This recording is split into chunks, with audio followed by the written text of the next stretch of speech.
तुमे केबे उद्भिद माननकु आम परि श्वासक्रिया करुथबार देखिछ कि जेमिति कि निश्वास और प्रश्वास करिबा।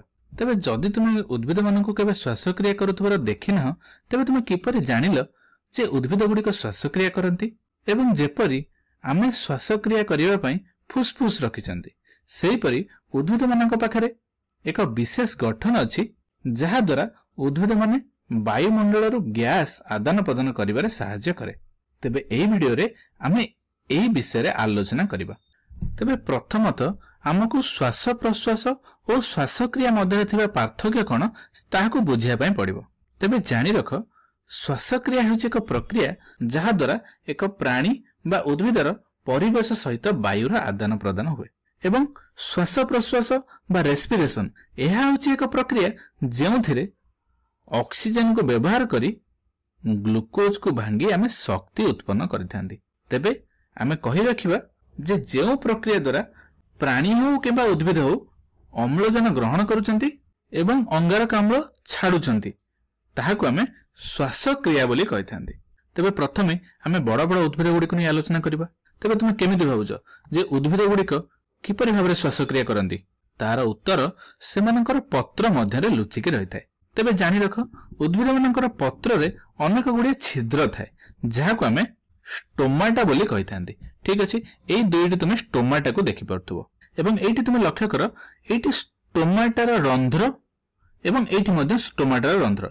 एई स्टोमाटार रंध्रटी एइटी खोला अछि एवं एइटी बंद अछि एवं जानि रख जेतेबेले स्टोमाटाटी खोला थाए एथिरे वायुर आदान प्रदान हुए एवं जेतेबेले स्टोमाटा बंद हो जाए सेतेबेले वायुर आदान प्रदान बंद हो जाए एवं एई स्टोमाटा को खोलिबा और बंद करिबा को नियंत्रण करंती एई सहायक कोष गुडिक एवं एई स्टोमाटार रंध्र हेउछि सेही रास्ता जहा मध्य देई वायु गुडिक आदान प्रदान हुए।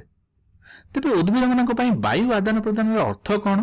तेबे हम जानंती आलोक श्लेषण पई उद्भिद मानक कार्बन डाइऑक्साइड दरकार पड़े एवं आलोक श्लेषण मुख्यतः दिन बेला हेताय। तेबे आलोक श्लेषण पई एई स्टोमाटार रंध्र मध्य दे कार्बन डाइऑक्साइड पत्र मध्य को प्रवेश करे एवं ऑक्सीजन एई स्टोमाटार रंध्र देकी बाहर को बाहरी आसे। ठीक अछि, एवं तापरे जेतेबेले कार्बन डाइऑक्साइड टी एई स्टोमाटार रंध्र माध्यम रे पत्र मध्य को प्रवेश कला तापरे एतिरो ग्लूकोज तयारी हेताय एवं एई प्रक्रिया रे अम्लजान निर्गत हेताय।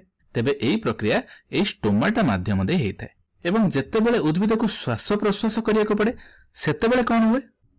एहा सूर्यालोक उपरे निर्भरशील नुहे, एहा सर्वदा होता एवं जानि रख एई आलोक संश्लेषण प्रक्रिया रे जेतेबेले ग्लूकोज बा शर्करा प्रस्तुत हैला उद्भिद को एई शर्करा को विनियोग करी शक्ति उत्पन्न करिया को पड़िबो।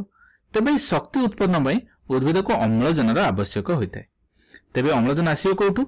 एई श्वास प्रश्वास प्रक्रिया द्वारा अम्लजान एई स्टोमाटार रंध्र मध्य दे पत्र मध्य को प्रवेश करे एवं तापरे जेतेबेले अम्लजान पत्र मध्य को प्रवेश करे एगुडिक जाई उद्भिदर विभिन्न कोष निकट रे पहुंचे एवं कोष निकट रे यह ग्लूकोज को भांगी सेथिरु अंगारकाम्ल प्रस्तुत करे एवं से अंगारकाम्ल गुडिक पुनश्च एई स्टोमाटार रंध्र माध्यम रे बाहर को बाहरी आसे।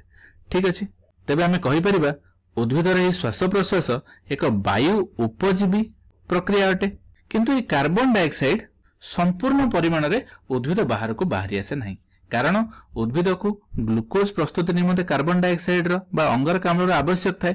तेणु जेउ कार्बन डाइऑक्साइड अंगारकाम्ल श्वास प्रश्वास प्रक्रिया रे सृष्टि हुए सेगुडिक पुनश्च उद्भिद ग्लूकोज बा शर्करा प्रस्तुत पई व्यवहार करिने।